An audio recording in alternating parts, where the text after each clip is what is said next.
Hi folks, I'm John Whidden and this is my friend Steve McLeod and welcome to This Sonic Obsession. Today, Record Store Day.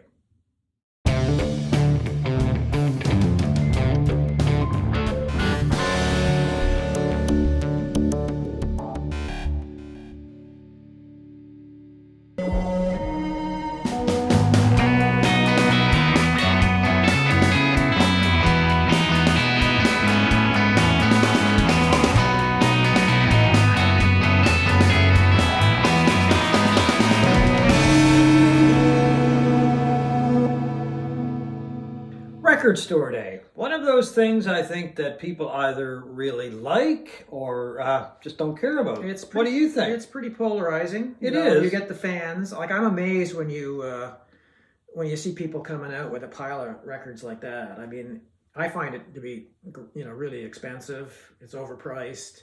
There's always one or two things I want. Yeah. We went yesterday to our local record store, Taz Records, here in Halifax. I didn't get anything because there were two or three things that I was looking at and they weren't there. So I got a couple. You got a couple. I got a couple. I have to. I'm kind of a completist when it comes to the Allman Brothers I'm band. shocked you bought an Allman Brothers. There you go. It's called Cream of the Crop, and it's a compilation of a number of recordings that they made, live recordings, of course, from 2003. The songs are from a series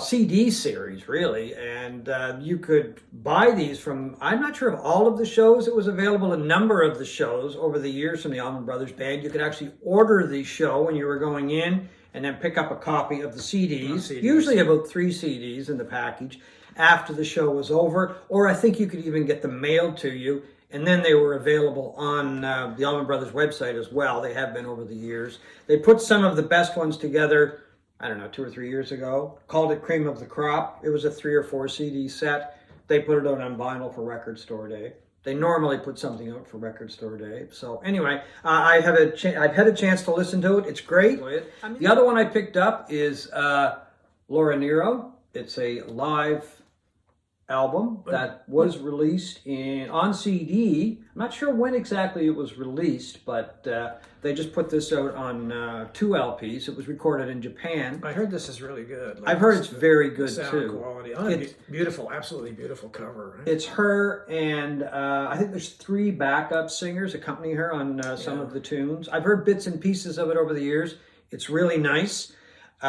Probably it was released because there's been a bit of a resurgence in the interest in Laura Nyro, and which I'm glad to see, and rightfully so. Trees of the Ages. Trees of the Ages, Laura yes. Nyro live in Japan. And I haven't even cracked the seal on that one. No, you haven't. I haven't had a chance. So anyway, that's something to do this week. Those were the 2 that I was really looking for. I checked out a few other things, but I was really glad to get both of those. So it was definitely a good trip to Taz Records. Yeah, I went in there hoping to get maybe 2 of 3 that I really wanted. The first was the Art Pepper mono release on Craft Recordings, and it's mastered by Bernie Grundman, so I thought it's got to sound spectacular. Yeah. But they didn't even get it in, and hopefully it'll come in. I mean, they ordered it, but that's the way Record Store is. Record Store Day is you put in an order for something. Yeah. You might get 1, you might get 30. Yeah, and that's the other thing. Or none. The record stores are expecting it. They don't get it, then it might come in later. But I guess in a sense, that's kind of all the fun. That's part of the fun about it too, to go in and see if they've got it. I know the interesting thing about Taz is that it does post what it gets in, usually the day before, like on Facebook, so you know exactly what they've got. I knew going in that the Art Pepper one wasn't on the list, but it might come in. I also wanted the Nick Cave Live one, and I wanted the Patti Smith. Oh, that's right. That's another one I was interested in too. They had it in. I'm not sure about the Nick Cave one, but it was gone by the time we got there. We're not an early riser kind of guy lines up outside Record Store Day. No, well, I mean, the thing is James was from Taz Records was saying that there was a lineup at 4 o'clock in the morning. No thanks. It opens at 9. That's quite a long time to wait for an album. I mean, hey, if you want to do it, that's fine. You know, that's your thing. It's not me. It's a day thank you. celebrating record stores, Yeah. and you know, record stores declining and disappearing. It's kind of nice that people are lining up and they're, you know, celebrating music and all of that. So I think it's great. The prices are kind of crazy. Yeah, and some of the stuff You is don't have to buy it. yeah, exactly. Well, that's just it. It's a fun thing. I look forward to it. It's kind of like Christmas Day for the record store, a record buyer, right? And Yeah. it's a fun thing. I mean, I really don't know why anybody would criticize it harshly. Well, I mean, unless it's the prices they're talking about. The prices can be criticized, I guess, but there's a lot of flippers too, right? And a lot of these, you know, a lot of the releases in the past do have tremendous value, and I've got some of my favorites here. Oh, yeah. I thought we would talk about. Some It's kind of like tickets for shows that we Yeah. talked about, right? right. The prices go up for some people, but you know the thing. All in all, for me, it's just a chance to go see other people that are interested in buying vinyl. Maybe chat with some of them, see the folks at the record store. Yeah. Get a couple things that I'm really interested in, and it's a fun thing. That's how I look at it, anyway. Well, there doesn't seem to be a whole lot of rhyme or reason to why some of these releases in the past have great value and others don't. Yeah. This is one of my favorites, and this was from Black Friday Record Store Day on 2019. It's the Mono Sundays release of Steppenwolf's debut album. It's great packaging too. Yeah, it's got the silver foil cover, which is not part of the original. And I mean, I loved Steppenwolf back in the day, their first few albums. Yeah. Well, that first album was a great album. Yeah. Yeah, and I think I've mentioned that it was the first, you know, real band that I saw live. And this was cut by Kevin Gray, and it's the median price on Discogs. And these figures are all in Canadian. Is $50. That's not a hugely expensive one. What did you pay for it? Do you remember? I'm guessing it was probably around $30. I Yeah, think. usually it is. I think it's kind of hard Yeah. to find anything that's lower than $30. So Now this is a different story as far as Well, it's we were talking about this a couple weeks ago. Yeah, about the value of it. it's getting up in price, but I swear to God this was higher a while back, and that's Emmylou Harris's Wrecking Ball, which came out in. You mean the original album? Yeah, Yeah. I don't think it was ever released before this on vinyl, right? I don't think so either. Yeah, No, and- I've got the CD of that because it's the CD's I can't remember if it's one CD or two CDs, but there's also a DVD on the making of the album, which is very interesting. Yeah, it's 3 LPs. Came out Record Store Day 2016. Just an absolutely fantastic album. Of course, produced by what's his face, Daniel Lanois. It was, and I think this is what affects the value a lot, because I'm sure the median price now is $111 Canadian, and I think it was higher than that at one point. Oh, maybe. Yeah. But it was reissued in 2020. Like, it was reissued commercially in 2020, and I think that affects the price. You know, it lowers the price of some of these things. And the actual first pressing of this was in the UK in 1995, and I'm pretty sure this was the first North American Canada pressing of this great album. Well, that is the original album, plus some outtakes on it, I believe. Yes, doesn't it does. Yeah, it does. So, What else have I got here? I got something. This is the one that really blows me away at how the price of some of these. This is Tom Petty's Kiss My Amps Live. oh, yeah, I forgot that was Record Store Day. There were two of those. There's two, yeah. Two volumes. And this came out in 2011 on Black Friday. It was limited to 5,000 copies. Are these numbered? I don't know if there are or not. I think this one is, actually.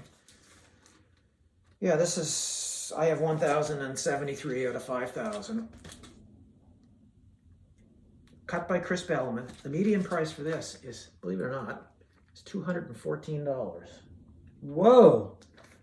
I've got both volumes. Well, why didn't you bring I guess it? if I need any spare change, I mean, it would never. Well, I would never sell this. No, I brought. After I die, all of these would be in a cardboard box by the curb, probably. You know. Well, unless I get to them first. Yeah, you'll have to get. And that was, they did a second one that came out a little bit later than that. 2016, 7,500 copies. They're not numbered.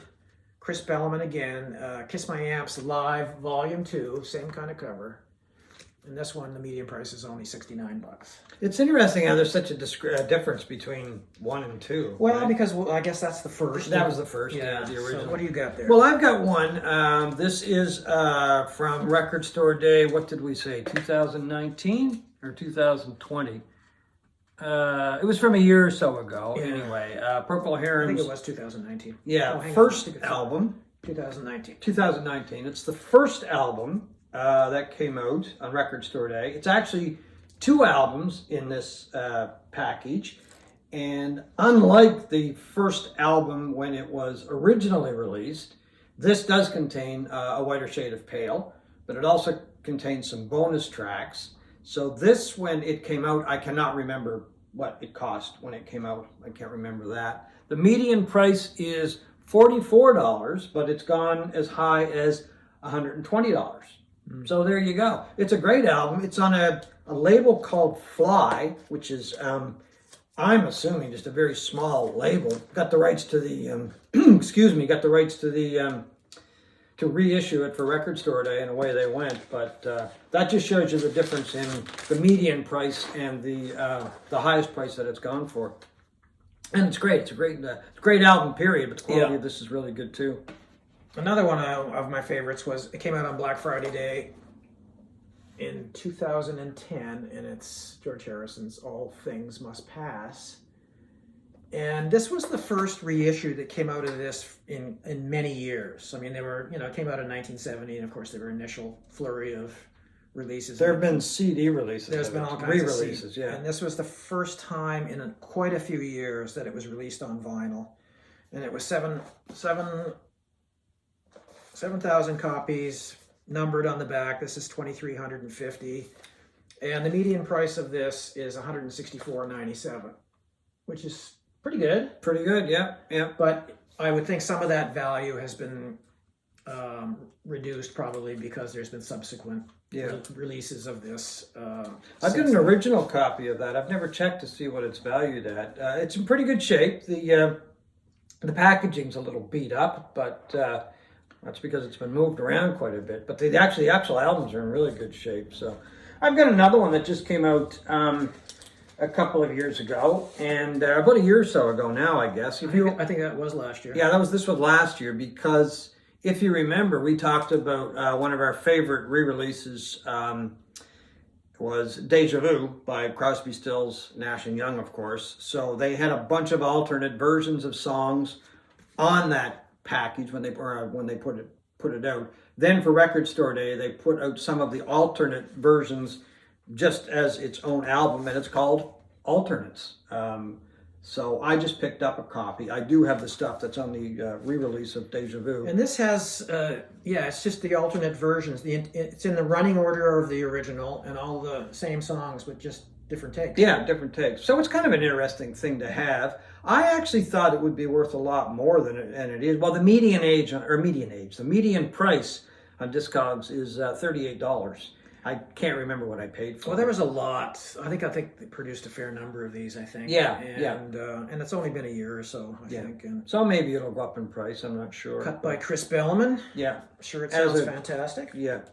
But those are just a couple that I bought. I mean, and as I say, a Record Store, it's kind of a fun thing to do. And, you can get into expensive stuff, but...